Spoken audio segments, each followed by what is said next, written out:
बच्चों के दांत से जुड़ी तमाम समस्या पे बात करने के लिए हमारे साथ डॉक्टर कल्पना बंसल हैं, जो एम्स के centre for dental education and research में प्रोफेसर हैं। बहुत बहुत शुक्रिया मैम कि डॉक्टर से बात करने के लिए। हम ये समझना चाह रहे हैं कि पेरेंट्स को अगर शुरुआती दौर से बताएं आप कि डेंटल केयर कैसे करना है, अगर कोई समस्या हो जाए तो कैसे आइडेंटिफाई कर सकते हैं और वो समस्या ही खड़ी ना हो अगर कुछ केयर करें तो। पेरेंट्स को बच्चों के टीथ के लिए बिल्कुल शुरुआत से ही केयरफुल होना चाहिए। ऐसा नहीं है कि बच्चे के दांत को 2 या 3 साल की उम्र से ब्रश करना शुरू करें। काफ़ी बार ऐसा देखा गया है कि बच्चों के पेरेंट्स, बच्चे तो बिल्कुल मासूम जब पैदा हुए हैं, उन्हें तो कुछ पता नहीं है, तो पेरेंट्स को ही उनको सिखाना है। तो जैसे ही टीथ इरप्ट होते हैं, जैसे कि नॉर्मली 6 से 7 महीने पे पहले दांत आते हैं, ऐसे धीरे धीरे करके हर महीने करते करते 2-2.5 साल तक बच्चों के सारे दांत आ जाते हैं। तो जनरली लोग क्या करते हैं, वो सोचते हैं कि 2-3-4 जब दांत आए हुए हैं तो उनको ब्रश नहीं करना है, पर वहीं से ही 7-8 महीने की उम्र से ही जैसे ही टीथ निकले हैं, चाहे 2 निकले हैं फिर 4 हुए हैं या ऐसे, उसी उम्र से 6-7 मंथ्स की उम्र से ही ब्रशिंग को शुरू कर देना होता है। मतलब 1 या 2 दांत निकले तब भी? हाँ, छोटा सा बेबी ब्रश लेके या फिंगर ब्रश लेके फिंगर पे लगा के उसको हल्का सा बस ऐसे सॉफ्टली जेंटली ब्रश कर देना होता है, ताकि एक, हालांकि बच्चा उसको कोशिश करेगा कि ये क्या कर रहे हैं, बट अगर उसको आप प्लेजेंटली हंसते हंसाते बच्चे को डाइवर्ट करते हुए करते हैं तो बच्चा कभी मना नहीं करेगा, पर जेंटली करना है।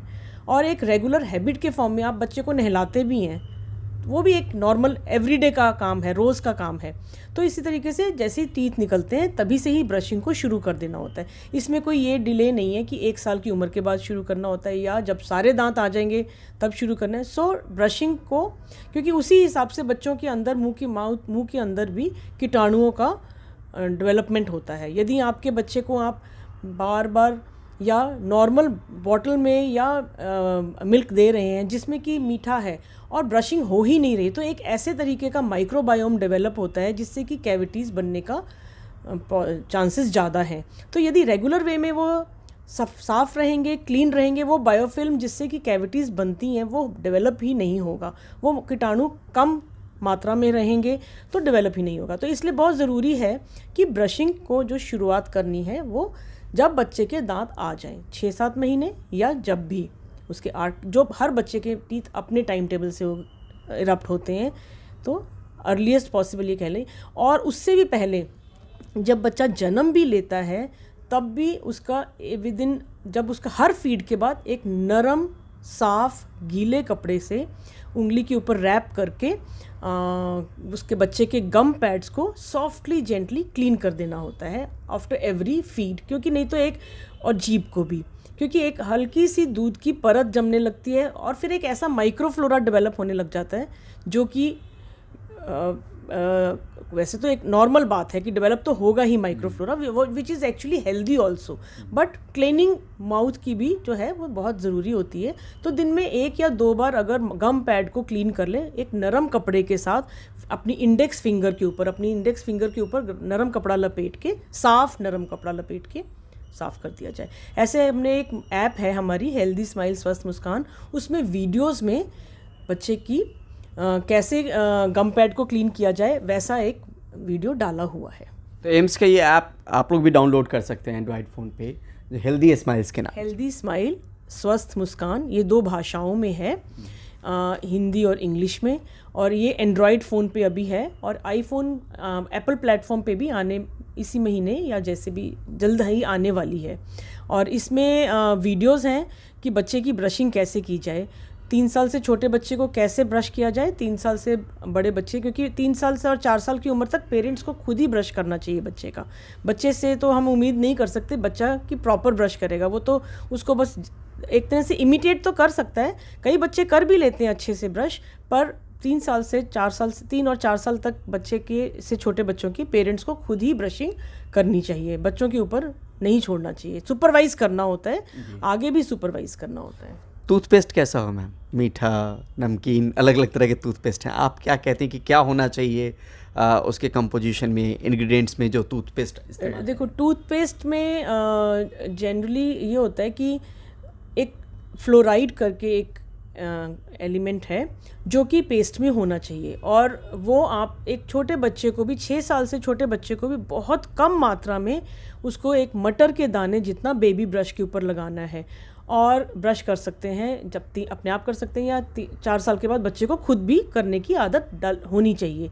तो उसको बार बार जब भी ब्रश करते हैं तो उसको बाहर स्वॉलो नहीं करना है, अंदर नहीं लेके जाना है टूथपेस्ट और वाटर के मिक्सचर को, उसको बाहर ही स्पिट करना है।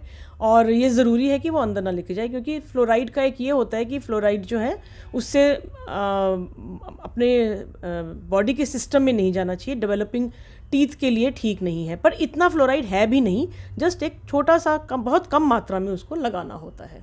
मैम ये भी समझना चाह रहे हैं कि अगर मान लीजिए शुरुआती कुछ लक्षण दिखें, बहुत सारे पेरेंट्स परेशान रहते हैं कि बच्चों के दांत सड़ रहे हैं, क्या कुछ लक्षण दिखे तो लगे कि भाई अलर्ट हो जाना बहुत ज़रूरी है? देखिए, सबसे पहले तो ये होता है कि बच्चे की ब्रशिंग नहीं हो रही, बच्चे को कोई भी घर में बड़े हैं प्यार करने के लिए उसको टॉफ़ी, चॉकलेट, कैंडीज़ ऐसी चीज़ें देते हैं जो कि देर तक बच्चा खाता रहता है, मुंह के अंदर रखता है, तो उससे उसका एक ऐसा माइक्रोबायोम डेवलप होता है जिससे कि कैविटीज़ होती हैं। तो सबसे पहली चीज़ तो ये है कि ब्रशिंग 2 बार ज़रूर करनी चाहिए जब उसके बिगनिंग में भी टीथ आ जाए।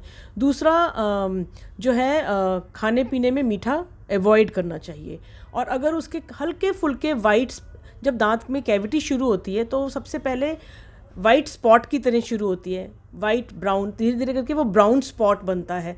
तो जब उसी स्टेज पे आप ज़रूर डॉक्टर को मिलिए, डेंटल प्रोफेशनल को मिलिए, डेंटिस्ट को मिलिए, या अगर आपके आसपास कोई चाइल्ड स्पेशलिस्ट है, चाइल्ड डेंटिस्ट है, उसको मिलिए, क्योंकि ब्राउन स्पॉट अगर आप उसको केयर नहीं करेंगे वही बढ़ता बढ़ता एक प्रॉपर कैविटी में डेवलप हो जाएगा। तो जैसे ऐसे ब्राउन स्पॉट, वाइट स्पॉट, क्योंकि कैविटी बनने से पहले एक प्री कैविटेटेड स्टेज होती है, उस स्टेज पे ही यदि आप अलर्ट हो जाएं, आपने नोट किया, तो ज़रूर बच्चे का माउथ जो है खोल के देखिए, फ्रंट के, बैक के, क्योंकि शुरुआत में वो सिर्फ ब्लैक एंड वाइट स्पॉट ही होते हैं जो कि बढ़ता, उसकी आदतें ठीक करनी होती हैं, उसको बहुत मीठा बार बार दिन में नहीं देना होता है, क्योंकि बड़े ही लोग बच्चों के टेस्ट भी डेवलप करते हैं, उसको दे के उसको ऐसे हैबिट बना देते हैं जिससे कि बच्चा वो रोज़ लेने के लिए डिमांड करने लग जाता है, and then it becomes a cycle. Parents देते रहते हैं और बच्चे को पता नहीं उसको क्या नुकसान हो रहा है, इवन पेरेंट्स को नहीं पता है, अवेयरनेस नहीं है। सो मीठा बार बार नहीं देना होता। गर्भ में जब बच्चा हो उस वक्त के दौरान की भी कुछ हिदायत दी गई है ऐप में मैम, क्या कुछ करना चाहिए प्रेग्नेंट लेडी को, वुमेन को, जब बच्चा गर्भ में हो, खासतौर पे टीथ के केयर करने को लेके, और क्या उनसे भी बीमारी बच्चों में जा सकती है? देखिए, जब गर्भ में बच्चा होता है तो तब टीथ डेवलप होना शुरू हो जाते हैं, जैसे कि बोन्स डेवलप होनी शुरू हो रही हैं, बच्चा पूरा ही डेवलप हो रहा है, टीथ भी बनना शुरू हो जाते हैं। तो नॉर्मली क्या है कि diet of A pregnant women should be completely healthy and balanced, उसके अंदर कैल्शियम, फॉस्फोरस और जो एक जनरल उस बच्चे की ग्रोथ के लिए रिक्वायर्ड है वैसा होना चाहिए। हाँ, प्रेग्नेंट वुमेन को बहुत ज़्यादा जिसे कहते हैं कि मीठा से भरा हुआ फूड नहीं लेना चाहिए, क्योंकि अगर उसके अंदर जो माइक्रोफ्लोरा डेवलप होगा वही बच्चे में डेवलप होने का लेटर ऑन उससे स्पून शेयरिंग करने से, क्योंकि हर चीज़ को तुम टेस्ट करते हो या जैसे, तो जो बच्चों में, जो माँ में है हैबिट्स, वो बच्चों में ट्रांसफ़र होने की हैबिट है, क्योंकि जो माँ कर रही है वो बच्चे में भी डेवलप होगा। तो ये है कि प्रेगनेंसी के दौरान भी कि उसको अपना डाइट को जो है प्रोटीन युक्त होनी चाहिए, ज़्यादा वो स्टिकी फूड का नहीं होना चाहिए, सब हेल्दी डाइट, फाइब्रस डाइट होनी चाहिए। टीथिंग पेन को लेके मैम? टीथिंग पेन होता है बच्चों में, जब टीथ गम्स में से कट करते हैं पेन होता है, तो टीथिंग जेल्स मिलते हैं बाज़ार में, और उसको बेसिकली फ्रिज में रख के ठंडा कर सकते हैं, जिससे कि वो थोड़ी सी बच्चों की जो इरिटेशन हो रही है वो थोड़ी सी उससे रिलीफ मिल सकता है। आप पेडियाट्रिक डेंटिस्ट भी हैं मैम, तो बच्चों को लेके किस तरह की समस्या को लेके अगर पेरेंट्स विजिट कर रहे हैं, ताकि एक बड़ी आबादी को कुछ संदेश उस केस के बिना पे दिया जा सके? देखिए हम अब यहाँ टर्शरी केयर हॉस्पिटल में एम्स में वर्क कर रहे हैं। यहाँ पे ज़्यादातर जो बच्चे आ रहे हैं अपने पेरेंट्स के साथ, वो पेन के साथ आ रहे हैं। तो पेरेंट्स देख रहे हैं ब्राउन स्पॉट, ब्लैक स्पॉट बढ़ते जा रहे हैं, वो उसको केयर नहीं कर रहे हैं। जब तक कि उसमें मसूड़ा फूल ना जाए और इतना दर्द हो जाए, पस पड़ जाए, तो क्यों ना इसको शुरुआत स्टेज पे ही केयर हो जाए। या तो अपने आसपास के डेंटिस्ट के पास जाके उसको और दिखा लें, और कैविटी अगर हो गई है तो फिलअप करा लें, ताकि ये एक बिल्कुल बिना पेन का प्रोसीजर होता है।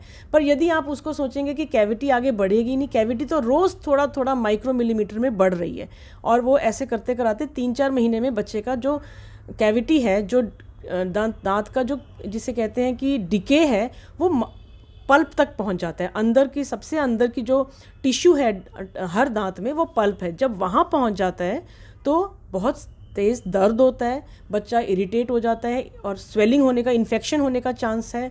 और जब वो पेन होता है तो तब जाके पेरेंट्स विजिट करते हैं, और वो ऑलरेडी डर में और पेन में होता है, ना तो वो दिखाने को राज़ी है, बस वो अनकोऑपरेटिव भी होता है। सो क्यों ना उसको एक खुशी खुशी बिना पेन की स्टेज में डेंटिस्ट को मिला जाए। और मोटे तौर पे ये उम्र क्या रहता होगा मैम, जब इस तरह की शिकायत लिए बच्चे या उनके पेरेंट्स पहुंचते होंगे? जो बच्चों को पेरेंट्स लाते हैं, कभी कभार 3 साल 2.5 साल पे भी बच्चों के सारे टीथ, काफ़ी मेजॉरिटी ऑफ टीथ इन्वॉल्व होते हैं। तो बेसिकली बच्चों के लिए उनको पहले फर्स्ट बर्थडे पर ही एक बार डेंटिस्ट को विज़िट कर लेना चाहिए। उसके मुंह के अंदर जब एग्जामिनेशन करेंगे तो पता लग जाएगा कि बच्चे के एक आधा है या नहीं, और नहीं है तो भी एक तरह से एडवाइस ले सकते हैं डॉक्टर से कि बेसिकली हम अदरवाइज़ भी एडवाइस यहाँ पे भी दे सकते हैं कि 2 बार ब्रश करना बच्चों के केस में भी ज़रूरी होता है। और फर्स्ट बर्थडे जब बच्चा 12 महीने का होता है, तो 12 महीने की उम्र के अराउंड उसको एक डेंटल विजिट करवानी बहुत ज़रूरी है, ताकि कोई कैविटी शुरू हो रही है आप ड्यू प्रिकॉशंस लेने शुरू कर दें। ऐसा ना हो कि बच्चे को सिर्फ आप 5 साल की उम्र पे या 7 साल की उम्र पे लेके जा रहे हैं, जब सीधा पेन है, एब्सेस है। चाहे आप देख रहे हैं, आपको लग रहा है कि पेन नहीं होगा, पर पेन तो हो जाएगा और एब्सेस होगा, और उसके बाद में तो सभी टीथ में बहुत स्पीड से फैल जाता है। सो जैसे ही देखिए black spot, white spot, dentist को विजिट करिए। और इसमें ये भी समझना चाह रहे हैं मैम कि इस तरह की स्थिति में पेरेंट्स को डेंटिस्ट के पास तो जाना चाहिए, लेकिन एक रेगुलर विजिट के तौर पे कितने वक्त पे ज़रूर एक बार ज़रूर चले जाना चाहिए? आई चेकअप हम करवाते हैं, बाकी चीज़ें हम दिखवाते हैं, तो विजिट कब? हाँ, बच्चे को या एक जनरल बड़ों को भी कम से कम साल में एक बार डेंटिस्ट के पास ज़रूर जाना चाहिए। जिस बच्चे के कैविटीज़ हो गई हों उसके लिए एटलीस्ट 6 मंथ्स में एक बार डेंटिस्ट के पास ज़रूर जाना चाहिए। और अगर उससे भी ज़्यादा कैविटीज़ हैं, 3 से ज़्यादा, 4 से ज़्यादा, और बच्चे की उम्र भी 3-4 ही है, तो ये समझ लीजिए कि वो बच्चा हाई रिस्क केस है, उसको तो हर 3 महीने में दिखाने की ज़रूरत है, और कैविटीज़ को सारों को ट्रीटमेंट करवाने की ज़रूरत है। बिना ट्रीटमेंट और अधूरा छोड़ेंगे तो वो बात नहीं बनेगी। सो ट्रीटमेंट कंप्लीट, जो डॉक्टर कह रहा है उसकी एडवाइस को सुनिए, उसको अमल करें। चलो मीठा हो जाए, इसमें क्या कहेंगे पेरेंट्स को बच्चों को लेके? देखिए, मीठा सबको पसंद है, इवन हमको भी पसंद है, पर एक डिसिप्लिन के साथ खाया जाए। दिन में एक टाइम बना लें कि एक वक्त खाना है। दिन में 3 बार कहते हैं, पर मैं तो ये कहूँगी 2 बार भी बहुत है। 1 या 2 बार मीठा खाएं, बिकॉज मीठा सिर्फ दांत के लिए नहीं, इन जनरल भी मीठा एक एम्प्टी कैलोरीज़ हैं। तो अच्छा तो लगता है टेस्ट, तो दिन में 1 बार से ज़्यादा मीठा नहीं खाना चाहिए। और बस उसके बाद में दिन, और 2 बार अगर ब्रशिंग सही से हो जाए, रात को सोने से पहले ब्रशिंग हो जाए, सुबह हो जाए, 2 बार ब्रशिंग हो जाए in a day, that is good enough. तो मीठा हो जाए, 1 बार तो हो सकता है। सिर्फ मीठा से ही हो सकता है या और भी कोई चीज़ है मैम जिसकी वजह से दांत पे असर पड़ सकता है? हाँ, जैसे कि जो भी फूड वहाँ पे स्टिक करे रहेगा, जो दांत की सरफेस होती हैं वो बिल्कुल स्मूथ नहीं होती हैं, उनके अंदर फिशर्स बने होते हैं, वहाँ पे कुछ ना कुछ खाने पीने का रेमिनेंट रहेगा, जमा रहेगा। सो एक तो हर खाने के बाद में कुल्ला करना चाहिए, पर अदरवाइज़ मीठा ही नहीं होता है। कुछ भी जो खाना पीना जमे बचे उसके ऊपर बैक्टीरिया पनपते हैं, तो इसलिए इट्स नॉट ओनली मीठा, जो भी कार्बोहाइड्रेट्स, जंक फूड है जो वहाँ पे रह जाता है, जो मैदा, इवन मैदा, चिप्स और कुरकुरे, ये भी अगर स्टिक कर रहे हैं, क्योंकि काफ़ी बार हमें आके पेरेंट्स कहते हैं ये तो मीठा खाते ही नहीं है। यही मैं समझना चाह रहा हूं। ये मीठा खाते ही नहीं है, पर वो बिस्किट खाते हैं। तो बिस्किट भी तो शुगर ही है, क्रीम जो उसके अंदर लगी है शुगर ही है। सो मीठा डज नॉट मीन कि सिर्फ टॉफ़ी, चॉकलेट्स, कैंडीज़ और जो भी तरह तरह की स्टिकी चीज़ें आ रही हैं, इवन यहाँ तक कि जो कोल्ड ड्रिंक्स हैं, कई बच्चे कोल्ड ड्रिंक्स और कमर्शियली अवेलेबल जो फ्रूट जूसेस हैं उसको बहुत लेते हैं और वो सोचते हैं कि वो हेल्दी हैं, वो भी सिर्फ एक शुगर का सोल्यूशन ही है। तो शुगर के सोल्यूशन को घोल मिला के रंग बिरंगा करके उसको दे रहे हैं, तो वो भी कैविटीज़ को कॉज करते हैं।